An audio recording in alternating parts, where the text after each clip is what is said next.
Hello, everybody, and welcome back to the Off-Farm Income Podcast. Hey, thank you so much for joining us here on our YouTube channel for episode number 1041. Well, today is a Friday episode, everybody.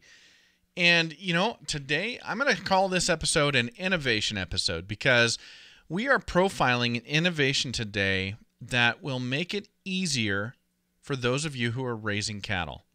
If you're raising cattle and you're calving out cattle on your farm, and of course this show is all about how do you get this all done when you need to produce off-farm income, we're going to profile an innovation today that, if it works as advertised, will absolutely be a game changer. I know personally from working both full-time on a farm as a herdsman and then working on my own farm and producing my own off-farm income that during calving season, it can be very, very trying on the farmer, getting up every couple hours in the middle of the night through the entire calving season, checking on your heifers, checking on your cows. There's a lot going on there today. Today we're speaking with Stephen Fagan, the head of operations and design at Moocall, based in Dublin, Ireland. And they have innovated a way for both calving detection and heat detection as well. They don't advertise it this way, but as well as service detection for your cows when they're being bred. It's very, very interesting innovation and technology. I'm really eager to profile it for you, and we're going to get that started for you right now. Stephen, welcome to the show. Thank you so much for coming on today. Thanks very much for having me, Matt. Hey, it is my pleasure. You guys have some impressive products, and man, we were talking off the microphone, but I've been watching your testimonial videos, and everybody on there is talking about how much easier you're making their life because they've got to get up in the morning, do their farming, go off to work, and then come home and do their farming after work. And I mean, that's exactly what we talk about on the show, trying to help people figure out a way to get this all done. So it kind of meshes up very well, and I'm excited to profile what you guys have been doing. Can you tell our audience a little bit about yourself? Start with where you're at and what you do. Yeah, I suppose just a bit of background on myself. I'm also a part-time farmer based in the middle of Ireland in a county called Westmeath, and I suppose I've grown up my whole life on a family farm, and I've always been surrounded by animals, and that has kind of led me down the road of obviously the focus on technology. I had a huge interest in technology from a very young age, and I suppose I wanted to combine both those interests, and that's where it kind of has led to Moocall. I suppose, look, at Moocall has started back in 2010, really, when our founder Niall Austin and Emmett Savage, Niall had lost a cow and calf. As a result, he was working off farm with a second job, and he actually wasn't present during a labour, and in result had lost a cow and calf as a result. He had I suppose the biggest question that came to his head, is there any way that I can avoid this from happening going forward? So after basically 4 years of research and development, in 2014, we launched with the Calving sensor. And basically the device is simply like a mobile phone for the back of the cow's tail that sends the farmer a text message approximately an hour before the cow is due to give birth. So it's all based really on a spinal contraction in the cow's tail movement. And that's kind of how we've managed to develop the algorithm. Obviously, over the years, we've been able to improve the product to what it is today. But yeah, we're based in Dublin, in Ireland now, in the Irish Farm Centre building, which would be a pretty historic building in Ireland for Irish agricultural businesses. In 2017, then we actually launched the Moocall heat detection system. Again, the name kind of gives it away, but it is a heat monitoring and estrus monitoring system for cows.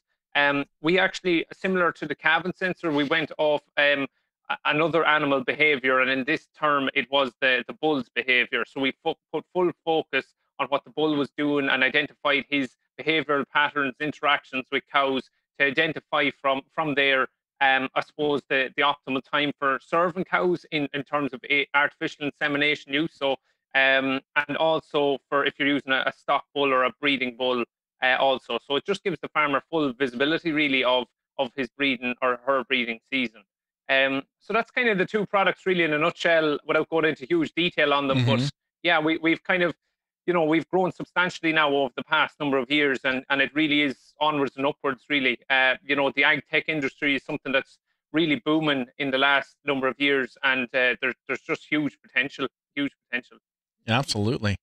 It's funny, the story of your founding. It's not funny, but it's ironic, I guess. The story of your founding is that my number one argument, because we teach on this show that we think the best way to create off-farm income, if you need it, is through running your own business. That way, when you need to be on the farm, you can be on the farm because you can control your own schedule, at least to a degree better than if you have a job you have to go to in town. And your story with your founder about having that, losing both the cow and the calf, which is really tragic to lose both. That's my number one example. I always talk about, what if you've got a first calf heifer? She's going to have her very first calf ever, and you've got to be 25 miles away at a job and you can't come home. Your boss says you've got to be there. If you're a new and beginning farmer, you're trying to make it on small margins, you need those calves to survive. You definitely can't lose a calf and a cow. And so that's one of my major arguments, but that's also one of your major arguments as well. Absolutely. Yeah, I suppose just to touch on it, I mean, the biggest thing from a farmer's point of view, losing either animal, either if it is a cow or a calf, it's a huge financial loss, and both an emotional loss as well for the farmer. I know some farmers can come quite attached to animals, and depending on, say, the pedigree or the breed of the animals as well, they can be quite high valued, depending, say, if you're using embryo transfer or sex semen, etc. So there's various different, it comes down to even AI straws, depending on what AI straws you're using. So absolutely, yeah, the value of the animals has always been our focus, and a focus on both the well-being and the animal welfare side of each animal. But yeah, I mean, look, a lot of farmers can't always be, there's not going to be enough land or availability for full-time farmers, no matter how much, you have an interest in it. There isn't the opportunity for everyone who is interested, unfortunately, to be fully, fully dependent on farm income. So, a lot of our users would obviously have second jobs and are using, obviously, the farm as almost a big hobby of theirs, or whether they acquired the farm from, generations of growing up on a farm as well. So it's just about keeping the farm going, the love of the animals, and keeping the genetics as interesting as hybrid as possible. That's where farmers have the interest in it at the end of the day. Yeah, very, very interesting. And so the inspiration for this, in losing that cow and that calf, the inspiration for the beginning of the business, the first thing was the calving detector. So he could have received a notification at work and then, I guess, approached his boss and said, "Hey, I got this cow. She's calving right now. I need to be there for it. I need to take 2 hours off or 3 hours off or whatever and head back to the farm." And I'm assuming that's where the inspiration for this product came in, is that type of situation. Yeah, exactly. I suppose the beauty of it is, like, we have designed it now in such a way that, even, for example, if the farmer is at work and they actually can't get back in time, or, they genuinely, maybe they might even hear the notification coming through, we also have, you can set up a secondary mobile or cell number to actually pick up on the notification. And, I suppose an instance where a farmer is a long distance away, whether they're doing other jobs or else they're working off farm, the beauty of it is they can actually send someone, a neighbor maybe, or another family member, another farm worker, to go check that animal. So that's kind of, I suppose a big part of it as well. It's having other people involved in it, so that you're not the only one that's reliant on it.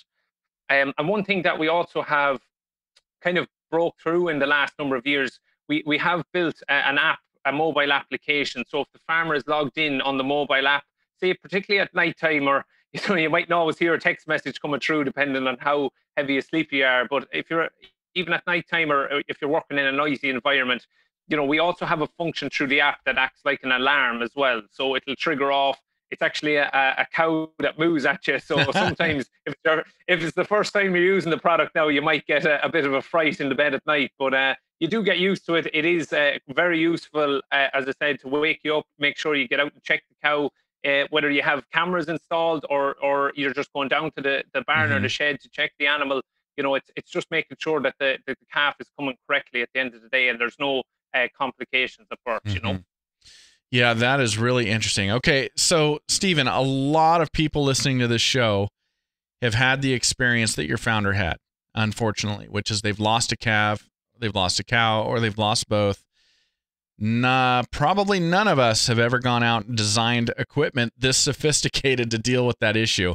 So what was it about your founder? What is it about you that enables you to work in this high-tech world? Is it something you went to college and studied? Was it your previous profession that you were able to incorporate back into this? I mean, explain to us how you're this sophisticated technologically in addition to farming. Yeah. Well, I suppose, look, as I said to you at the start, I've always had an interest in technology, and I've been looking at monitoring systems for animals and trying to develop them since, from a very young age. In college, I did believe that I was going to go on and be a farmer. I thought I was, going to go into the agricultural industry and go down the animal route. But I always had it in the back of my head that, business side of things and technology was something that I was very good at in school, and I wanted to develop that further while I could. So I actually went to college in Maynooth University, and I studied product design and marketing and innovation. And through university, I actually developed a product myself. It was actually a health monitoring a detection system for sheep. And through that, I did win an award for it back in college. But since I actually went on work placement with Moocall, and I suppose my interests from there had led me to get a full-time position at Moocall. So that's kind of really where my background has come in it. I've always been involved in developing and monitoring animals. And I think it's been something that I see huge potential in, especially in the next 30 to 50 years. The world is just going to have to change in some way to be, like, from an agricultural point of view, it's going to have to become infinitely sustainable at the end of the day. So it's all these little things, even just now, that'll make the small bit of difference to help excel in other aspects. So that's kind of where I've come from it. From a technology point of view. And as I said, I always had a love for animals as well. So it has made the job a lot more enjoyable. You learn something new every day. That's kind of the beauty of it. Yeah, absolutely. Okay, so let's talk about your products here really quick, because I want to understand more. We'll start off with the original one, which is the calving detector. You talked about it being able to tell through dilation and the movement of the tail that the cow was due to calve in about an hour. So I'm assuming there are technological secrets here that you can't give away, and that's fine. I understand that. But can you give us some idea? I mean, cows move their tails all day long. They're all over the place. They're up, they're down, they're scratching, they're rubbing. How in the world can this thing say the movement I just detected means that we're an hour away from parturition? It's an excellent question, Matt, and I don't know how mad I can go into detail, but I'll give you a good idea. I mean, look, we've obviously taken into consideration, like, a cow can hold up her tail when she's urinating. She can swish her tail if there's flies present, and there's various different scenarios. I suppose the one thing that we have been able to develop is a specific algorithm. So, like, through studying a cow coming close to labor, like whether the cow is lying down, the cow is standing up having a calf, they will always display a specific tail movement coming closer to calving. So it's actually, what we're measuring is a change in elevation over a period of time. Okay. And it also takes into consideration the level of contractions that a cow is having. So with the two combined, we're actually able to depict that exact timing of calving. Now, we do send a text message which is quite slightly earlier, and that actually gives the farmer a lot more. It gives the farmer some more time, as I said, if they're working away from home or anything like that, they'll be able to get more time. So we do send one which is approximately an hour before calving, and then we send a second alert which is approximately just before the calving is due to take place. So it's a 1 hour and 2 hour estimation time. But yeah, I mean, that's really the basics of how it works. It's a simple, very simple device. It is simply like, it's like a mobile phone for the cow's tail. There's a SIM card built into the unit, so you don't like require a base station or anything like that in the barn or in the fields for it to operate. So it works off your 4G, 3G networks in order to detect, I suppose, from a Roman data point of view. It just triggers as a text message. Okay. Obviously, for the app functions, you do require a smartphone and to have Wi-Fi or mobile data available. But like even if you're not the most technological, and we do meet a lot of farmers that wouldn't be very tech savvy, Hmm. but they have once you have a mobile phone really at all, that you can, if you can send a text message or make a call from, you can use a Moocall. So that's really the bones of it. In terms of like the battery, like we it's a rechargeable unit, so the device can actually last anywhere between 6 to 8 weeks on a full charge, depending on your usage. So if you are using it quite regularly, you would expect around 6 weeks of battery life. But you can check the battery life at any time. You just go into the app, you can see the life percentage of the Hmm. battery, the last time it checked in with our servers, etc. So there's various different features like that. Okay. How much can you tell us about the way in which it's detecting contractions? Um, Probably not too much. It is actually, it's more so measuring the as I said to you, the change in elevation side of things. So the contractions are really just a secondary part of that. Because the contractions really just lead to the cow lifting her tail, Hmm. and the same spinal contractions. They're not just linked, obviously, in and around the vulva area. It does trigger through the spine of the animal, and basically the same link is through the cow from the tail to the vulva, and that's really how we're able to determine it. So like as I said, if the cow is urinating for the guts of maybe 15 seconds or whatever it is, like our device definitely needs longer than that, in order for it to detect any sort of activity. So we're talking, you know, depending on whether it's an easy calving or a difficult calving, the labor period can obviously extend. Hmm. So it's really just refining down. It's an adaptive algorithm, so it will change depending on, I suppose, how the contractions are taking place. If we find that device is feeling that the cow is coming into labor quite quickly, we will be able to speed up the process. But if it is a prolonged labor, if we suspect that there is maybe a difficulty in the labor, you'll also just, the text message will be triggered out on time, so you have time to intervene. Okay. Very interesting. How is it attached to the cow? So it's essentially a ratchet. So there's a red rubber gripping part. So like it doesn't really matter, I suppose, in terms of if you're shaving the tails of cows or anything like that. The device itself will grip on to the animal. So the way you place it is literally opposite the vulva of the cow's tail. There's a little strap that feeds through the ratchet. And you just clamp over the ratchet then, and it just closes shut. I probably should try show you an example. I actually have a device here, so it might make it a bit easier. So this is essentially what it looks like, and Hmm. as you can see here, there's a little door on the front of it that just holds the clasp closed, and then you also have your little ratchet here. So when I open it up, it just opens out like so, and you can literally attach it then around the animal's tail. And I suppose, look, it is adjustable, so we have extra padding here Hmm. depending on, particularly with dairy breeds, they'd have smaller tails compared to the likes of a Charolais or a Limousin. So yeah, the device itself, you just close it in then with the ratchet, and yeah, it literally attaches, as I said, opposite the vulva, and detects away. That's essentially it. And does the green portion there, or like the portion that's kind of got the meat in it, for lack of a Yeah. better term, does that go under the tail or on the top of the tail? So this part here, the green part should always be facing outwards. Okay. As you can see, so this part is all in the inside. You just wrap this device around the cow like so, Okay. and this is where this would obviously be facing the vulva. So it's Okay. just a flat surface essentially. And then this part is facing out. This holds obviously all the electronics, the battery. There's a little light here, if you can see it, just on the front. Okay. And there's also a button just for the electronics to control that. And then down at the bottom, you have what is just the charge port. So it's waterproof anyway. So like, I suppose if there is any moisture or anything like that, it's important just to use that charge cap at all times, just to avoid moisture damage or urine or even rainwater just getting in near the electronics. Okay.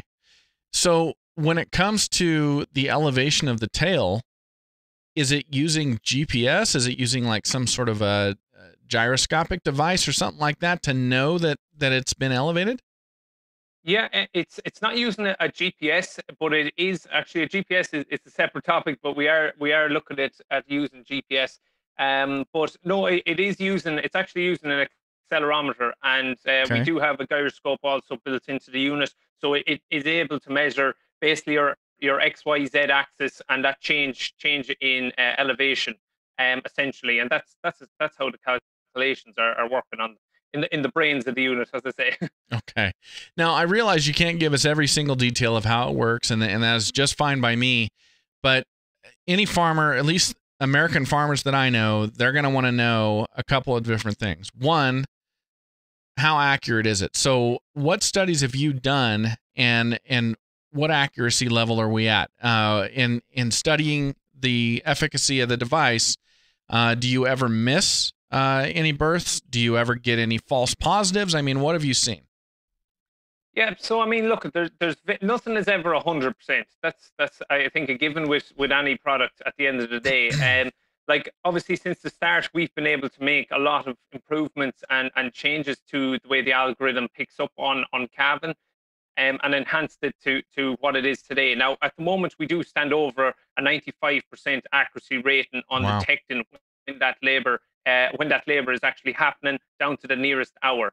So we've put huge focus on that, trying to refine it as much as possible, and just make the user experience. I mean, at the end of the day, farmers are going to invest the money at the start, and initially you might see, right, it's $300. It looks like maybe a bit of an investment. Mm-hmm. But like, once if it saves one calf for you throughout the year, it literally pays for itself. And the way I normally explain it is, like, for argument's sake, if you are living quite away from your barn, or if you're living far away from your shed, you have to take into consideration not only your own time, because a farmer's time is sometimes the most undervalued. Yeah. You never know when the day starts or when the day ends. So it's that's one part that you have to take into it. It is saving you a lot more time, especially around calving season. And the second part is around, like, say, even your fuel costs, or going driving down the road, or driving down Mm-hmm. to check on barns and separate areas. So that's kind of where we're at with it.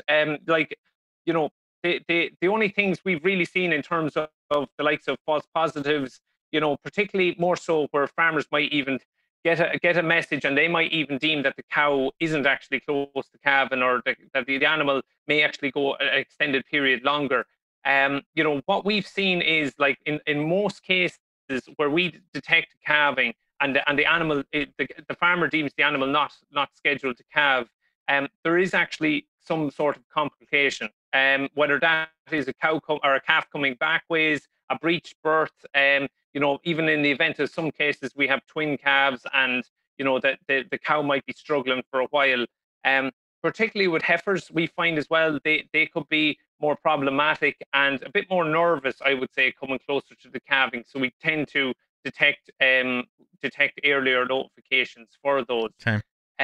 In terms of missed calvings, it isn't something I would say is very common. Like, we would always, you're more likely to get more messages than none at all. The only times I've ever really seen where we've missed a calving is where, say it's a very mature cow, she's coming into labor quite quickly, and she has a relatively small calf, Yeah. and she's just goes through the process, and Yeah. doesn't give us much signal to work off, essentially. So that'd be kind of the key points. Okay. When it comes to a heifer, or maybe you've got a breech delivery or something like that, so you're getting that earlier indication.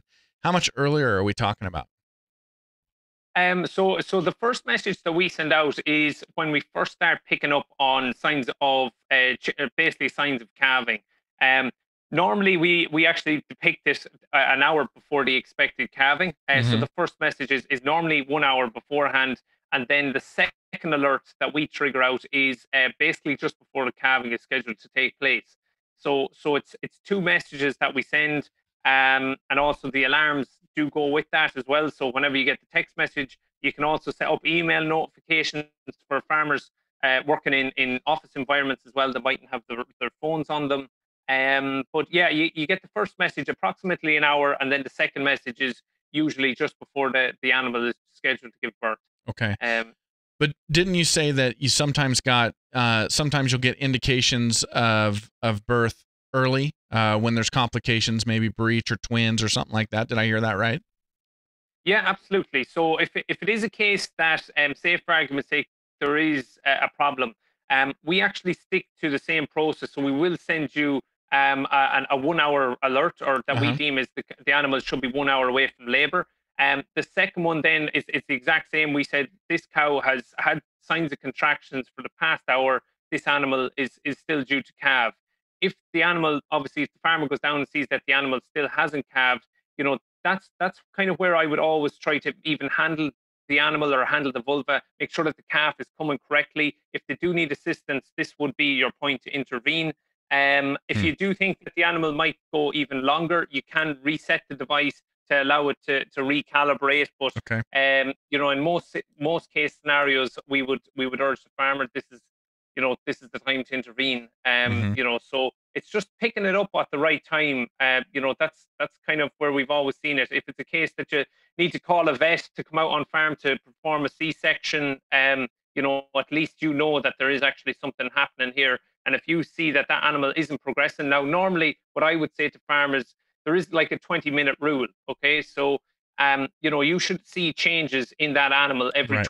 20 minutes. So whether that's the water bag passing out, the feet coming out, there should be some sort of a change every 20 minutes. But if you see no change, we're determining that that cow is coming close, and you see no change, it is the time to intervene, make sure that that calf is coming correctly, Hmm. and make a decision on it. Ultimately, we're providing farmers with that Hmm. opportunity to make a very well calculated decision. Okay. Yeah, I've got a heifer. I would slap one of these on right now. I keep waiting for her to calve, waiting for her to calve, and getting up every 2 or 3 hours in the middle of the night. It gets old. The calving season gets old.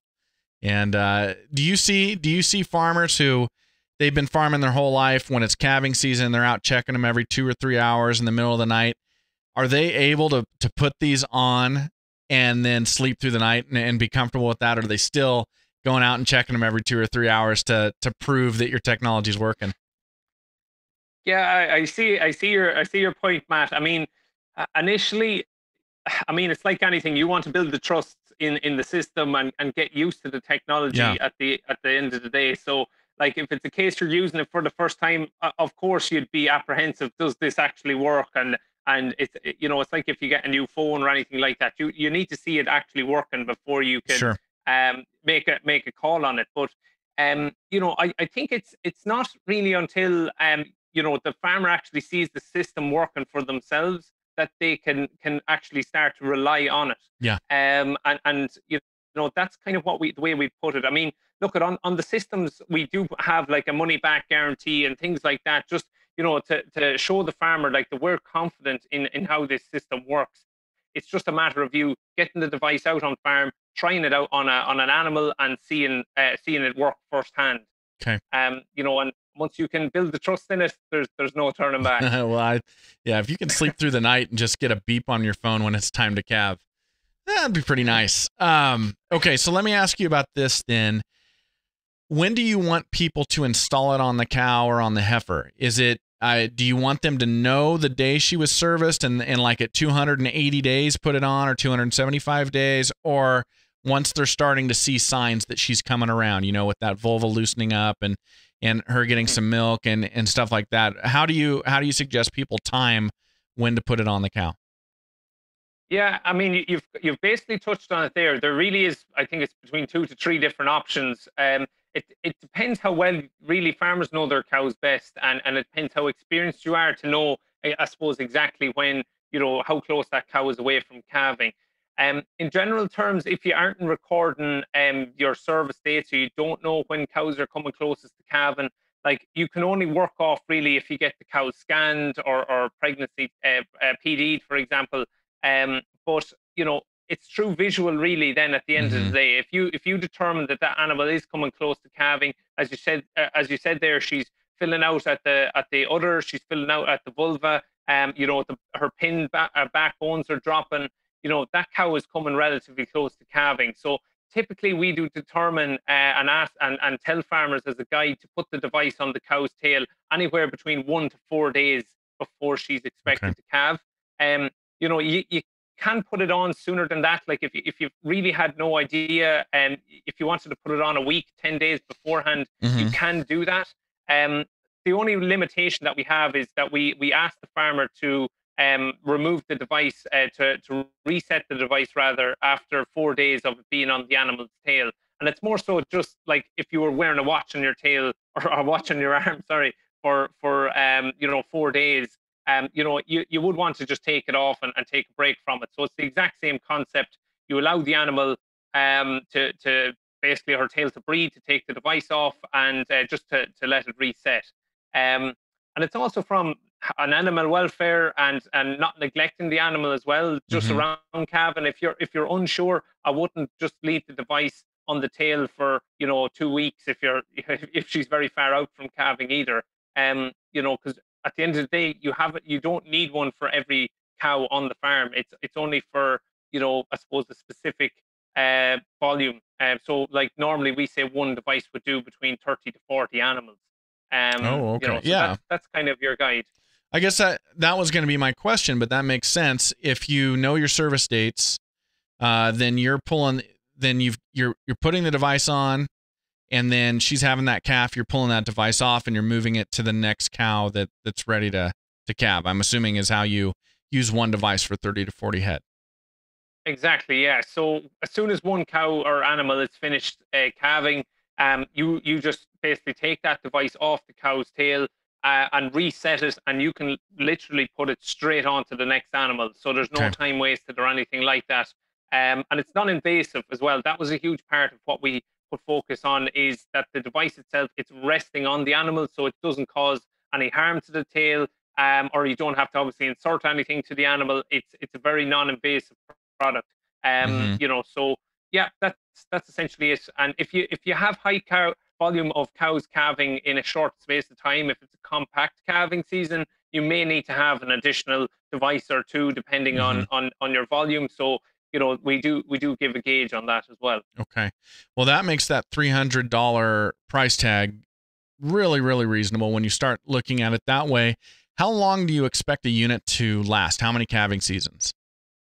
At the moment, like we do have devices out there since we've started in 2014, and they're the same models, maybe with some different enhancements that we've obviously changed the plastics over the years. But the devices themselves, we have a life expectancy between 8 to 10 years on the systems. Wow. So if there is anything really to give way or anything to break, it's normally the outer plastics. I mean, look, it is on an animal's a tail at the end of the day. So if they do bang it off something, they are quite durable. But over time, a part could maybe go missing or get broken, and we can send that out to the farmer to actually fix or change themselves. So, it's quite effective in that sense. Yeah, with the numbers you're putting out there and the rate of use, that becomes very reasonable.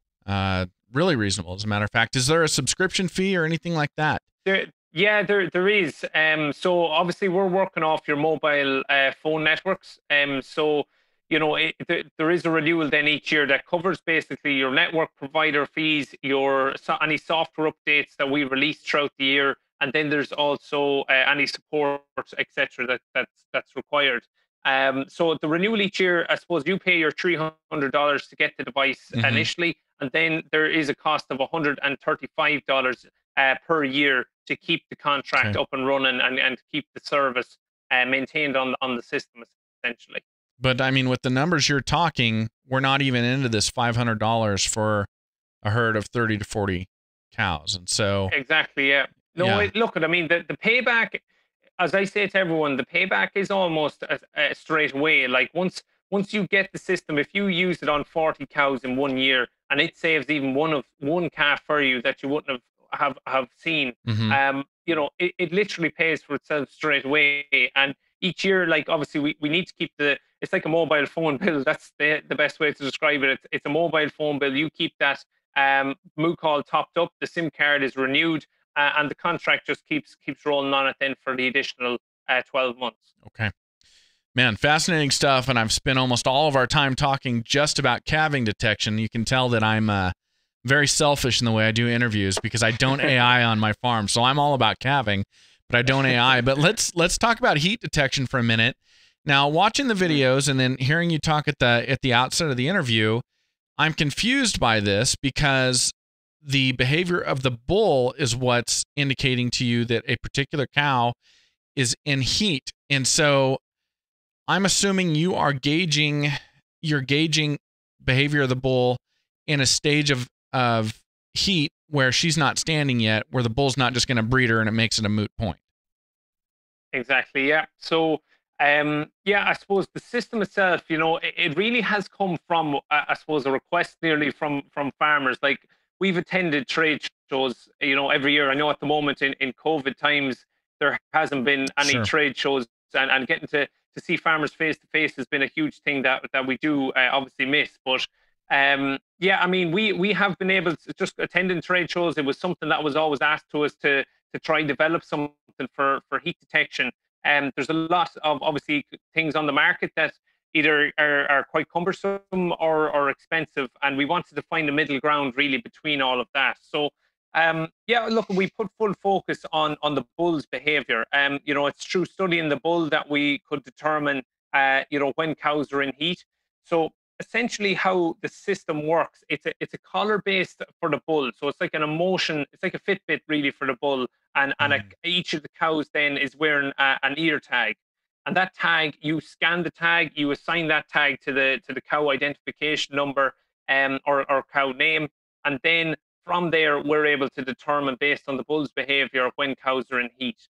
So what it's doing, it's reading three core factors. So we have your time threshold, which is one of the main ones. So the amount of time that a bull spends with a particular cow Okay. in comparison to the other animals in the field. You have your activity threshold, and this is actually calculating, for example, your mounting period. So when the bull mounts the cow, your chin resting, your movement around the tag, all that activity, around a specific animal. And then also your proximity. So it calculates the distance and how long, I suppose, the distance between that cow's tag and the other tags that are in the field. So it bases its calculations essentially on that, and we're able to then depict when cows are in heat off that. Now, I think your question may have been, especially for if you're, say, for example, you're using artificial insemination, you would need to have a Gomer bull or a teaser bull in order for this system to Okay. work. So the bull would need to be vasectomized, and that's our form of heat Got it. detection. Now, you could use, I mean, we wouldn't really advise it, nor would veterinarians advise it, using a bullock or a castrated bull, because they do lose, I suppose, the essential hormone for heat detection, which is your testosterone. So that's why the vasectomy route is the way to go there. Okay. Okay. So that makes sense. I was sitting there puzzling over, by the time the bull tells you she's in heat, she's bred. So what difference does it make? But Yeah. as you're talking about this, though, even say in my operation where I'm just running a bull, I'm not AIing, I could use this to get more accurate service dates. I could know when that cow's been serviced. Absolutely, yeah. So one of the biggest things that our system has kind of eliminated really is the need for scanning cows. And after your calve or after your breeding season, like you have a full breakdown of when cows were served by the bull. Mm-hmm. If there's any cows that may not be cycling correctly or any cows that have issues, those will be identified quite early on in the season for you to take an action upon that. Mm-hmm. And especially for breeding bulls, like one of the biggest things that we've found is, I suppose, determining if there's any issues with the breeding bull. Because look, bulls can go infertile. Now there is a small percentage of that, but I think it's like 4% of bulls actually turn infertile. You have a 12%. I think it was a study done in the UK where there was 12% actually can go infertile, or subfertile. So that is quite worrying. So it's just determining that, like, say in 3 weeks' time, the bull picks up your heats, and you have you believe that you're after getting say 30 cows or after being served by the bull, but in 3 weeks' time and 21 days' time, you have 30 cows coming back in the heat Yeah. again. You straight away know we have an issue here. So Yeah. it's basically just monitoring all of that. And the beauty of it is you're taking out the need for having to look at cows very as regularly as you'd like.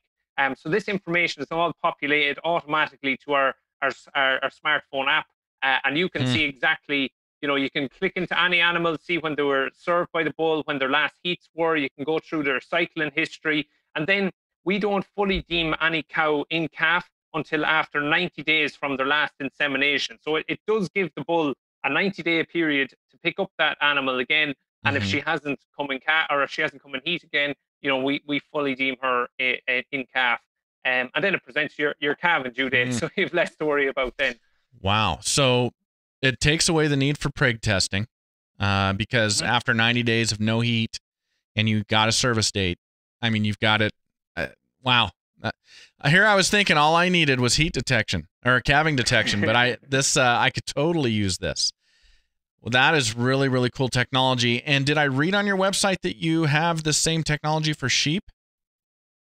No, not at the moment. Now, our products are specifically designed for bovine. So we don't have anything now for sheep. I know it is something that is requested, and again for horses as well. We've had quite a lot of requests for that. Something that I did personally in college was a sheep, actually a monitoring system for sheep. It is still in very early stage development, but maybe someday it'll make it to market. Yeah. Wow. Okay. This is great stuff, Stephen. I'm very excited about this. And right now, is it being sold? Is everything sold exclusively directly from Moocall, or do you have retailers that are selling this on your behalf? So we're very fortunate to have. I suppose in a lot of regions we either don't have the language support or we just don't have the reach. I mean, we are based in Dublin in Ireland, and at the moment it is a relatively small team, but we have been very fortunate to acquire a various amount of sales partners across the world. We're in over 70 different countries with the product at the moment, and we do have certain distribution channels across the US and Canada, for example, and down into South America and Latin America. So, we are really, thankfully, we're after expanding in quite a short space of time. And it really has been, it's been a challenge. There has been various different things, whether that is language barriers, and obviously we have customers that we've had to develop the app for to make sure that the product, is quite user friendly. And it's ongoing. We're breaking into new markets almost every month, and I suppose in the core markets is mostly in Europe at the moment. But we are expanding more so in those markets and making the product a lot more a household name. Okay. My audience, let's see. My audience is primarily U.S., about 90% U.S., followed by Canada, the U.K., and Australia. So with those audiences in mind, where can people go, or where should they go if they want more information, they want to check out and research this deeper? I suppose, look, the best place for information is really the Moocall website. I mean, it really goes into detail in both the systems. A lot of things I find anyway are a lot easier to understand when you watch videos. So our YouTube channel is quite an insightful place, and it'll give you a full breakdown of obviously how the systems work, and we also have testimonials from users as well that give you a very good idea as to how practical the device is on farm, what it actually does, and where the system can change your life essentially. So the website and maybe even the YouTube channel, we are, in the last number of years, we've put a heavy emphasis on our social media channels as well. So yeah, I'd urge anyone that is interested to check those out, and you'll find an abundance of information there. Okay. Well, Stephen, what have I not asked you about Moocall that people need to know? I suppose, look, it's a farmer-founded company. That's one of the biggest things, and the majority of us are all farmers. Like, I'm also a part-time farmer on our own family farm at home. So, we're all heavily involved in animals, and that's probably the biggest thing about the business. Because we're able to learn firsthand, and in quite quick turnaround time, we're able to do testing as well, and change the product if needs be. So we have a great team, and the team is quite diverse as well, in terms of what academic qualifications that the team has. So we do have a very good close knit team, that I suppose is very adaptable, to whatever we're faced with. But yeah, I mean, look, we're farmers, and we love what we do. So it's the biggest thing of all, really, is to make sure that we put the customer in full focus, and also the animal. Awesome. Well, Stephen, thank you so much for coming on today and taking the time. I know you're very busy. I know it's late in Ireland. I really do appreciate it. It sounds like an absolutely fantastic product. Thanks very much. Yeah, it's just coming up to 9 p.m. now, Matt, so we're not too bad. But yeah, look, thanks a million for having me on, and look, it's something that I was delighted to be a part of. And yeah, if your audience do have any questions for us, just maybe give us a call or a message through the accounts, and we'll be able to find you on the website. Well, thank you for being here, everybody, and thank you to Stephen Fagan for coming on the Off-Farm Income Podcast and sharing that great information with us today. Man, I am really looking forward to hearing from those of you who are going to try this out and see how it works. It absolutely sounds fantastic. Well, hey, we would love to have you click that subscribe button down there and become a subscriber to our YouTube channel here. And we'd love to have you as a follower on social media. You can find us on Facebook, Instagram, Twitter, and LinkedIn, everybody. And until next time, enjoy your journey to the ultimate lifestyle business, agriculture.